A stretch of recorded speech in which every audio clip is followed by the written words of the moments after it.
Hi friends, இன்றைக்கி நம்ம என்ன பண்ண போகிறோம் அப்படின்னா காளான் வச்சு காளான் கிரேவி பண்ணிவிட்டு தேங்காய் சாதம் பண்ண போகிறோம். அதுக்கு வந்து சீரக சம்பா அரிசியை வந்து எடுத்து கழுவி இதை 1/2 hour ஊறணும் இல்லையா, அது ஊறங்குள்ளேயும் நம்ம வந்து காளானை வந்து கிரேவி எப்படி பண்ணலாம்னு பார்க்கலாம்.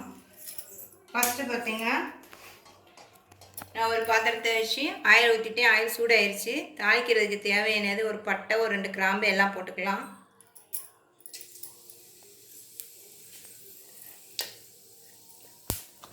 நல்லா வெடிச்சிருச்சு. இப்போ ஒரு சின்ன சைஸ் ஆனியன் கட் பண்ணி வச்சுருக்கேன், அதை சேர்த்துக்கலாம்.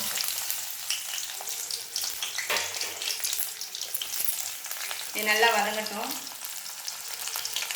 வெங்காயம் நல்லா வதங்கிடுச்சு. இப்போ சின்ன சைஸ் தக்காளி பழம் ஒன்று போட்டுக்கலாம்.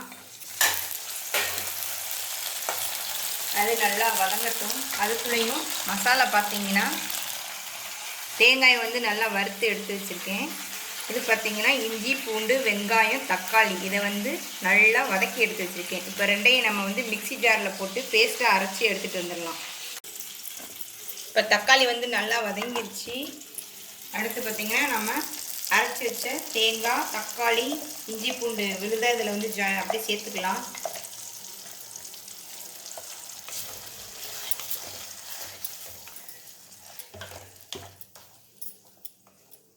இது கூட மட்டன் மசாலா 2 ஸ்பூன், மிளகாத்தூள் 1 ஸ்பூன் சேர்த்துக்கலாம்.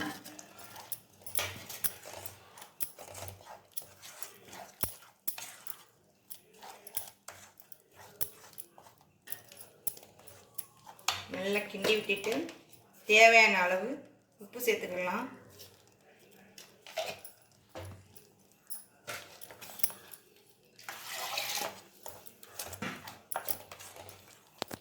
இப்போ இந்த மசாலா வந்து நல்லா மிக்ஸ் ஆகி எண்ணெய்லாம் பிரிஞ்சு வரும் பாருங்க, அது வரைக்கும் நம்ம வந்து வெயிட் பண்ணுவோம்.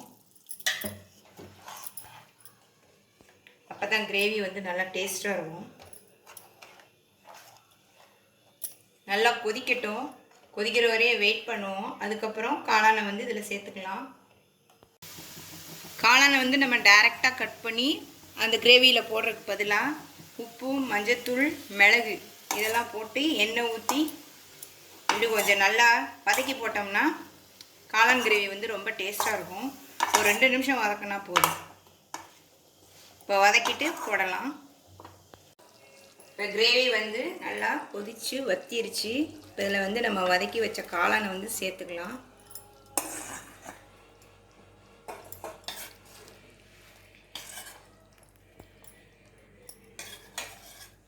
இப்போ வதக்குறதுனாலே காளான் வந்து ஒரு கொஞ்சம் பாதி இது வந்துருச்சு. இப்போ அவ்வளோதான், ஒரு 5 நிமிஷம் மூடி போட்டு வெயிட் பண்ணுவோம். இப்போ அதுக்குள்ளே நமக்கு பார்த்திங்கன்னா அரிசி வந்து ஊறிடுச்சு, 1/2 hour ஆயிடுச்சு. இப்போ நம்ம வந்து தேங்காய் சாதம் ரெடி பண்ணிடலாம். இப்போ ஸ்டவ் ஆன் பண்ணி குக்கர் வச்சிட்டேன். 1 ஸ்பூன் நெய் விட்டுக்கலாம்.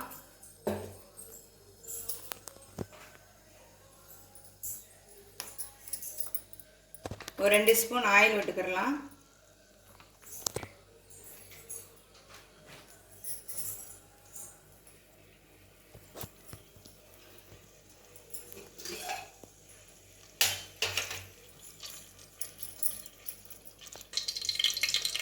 நெய் சூடாயிடுச்சு. தேவையானதெல்லாம் போட்டுக்கலாம். பட்டை, கிராம்பு, அன்னாச்சி பூ, பிரிஞ்சி இலை, ஏலக்காய் 2.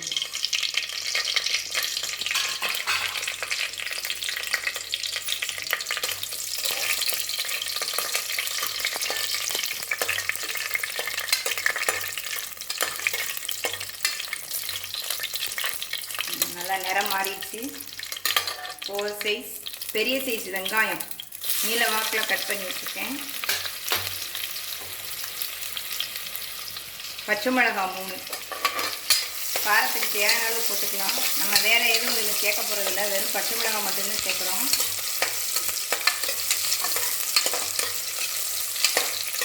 நல்லா வதங்கட்டும். இப்போ பார்த்தீங்கன்னா நான் 1 உலக்கு அரிசி எடுத்திருக்கேன். அதுக்கு அளந்து 2.5 டம்ளர் தேங்காய் பால், தண்ணி எல்லாம் சேர்த்து 2.5 டம்ளர் ஊற்றிருக்கேன்.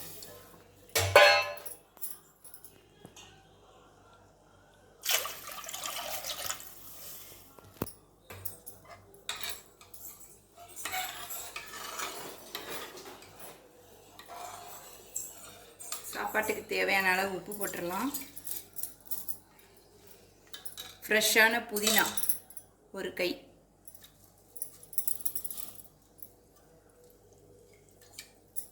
லைட்டாக கொதிக்கட்டும். அரிசியை போட்டுக்கலாம். ஓகே, நிறையா வந்தாச்சு. இப்போ இந்த ஸ்டேஜில் வந்து நம்ம அரிசியை போட்டுக்கலாம்.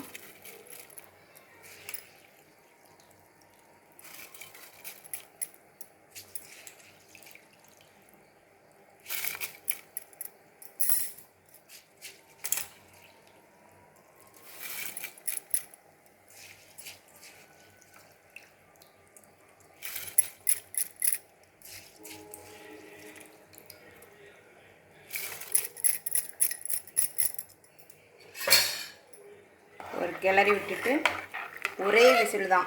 ஒரு விசில் வந்தவுடனே ஸ்டவ் ஆஃப் பண்ணிடலாம்.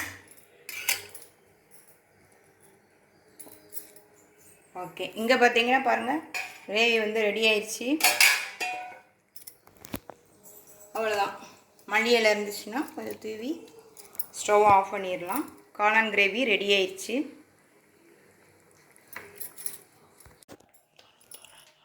ஒரு விசில் முடிஞ்சிச்சு. இப்போ குக்கரை வந்து ஓப்பன் பண்ணி பார்க்கலாம்.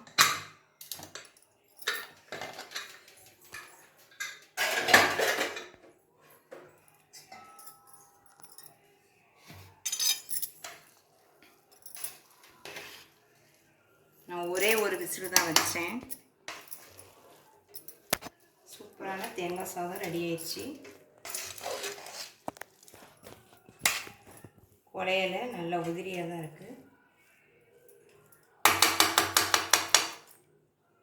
ஓகே, இந்த சைடு பார்த்தீங்கன்னா காளான் கிரேவி ரெடி ஆயிடுச்சு. இப்போது ஒரு பிளேட்டில் வந்து சர்வ் பண்ணிக்கலாம். சூப்பரான டேஸ்டான சீரகச்சம்பா அரிசி தேங்காய் சாதம் ப்ளஸ் காளான் கிரேவி. நீங்களும் இதே மாதிரி ட்ரை பண்ணி பார்த்துட்டு கமெண்ட்ஸில் எப்படி இருக்குன்னு சொல்லுங்கள். வீடியோ பிடிச்சிருந்தா லைக் பண்ணுங்கள், ஷேர் பண்ணுங்கள், மறக்காமல் சப்ஸ்கிரைப் பண்ணுங்கள். Thank you friends.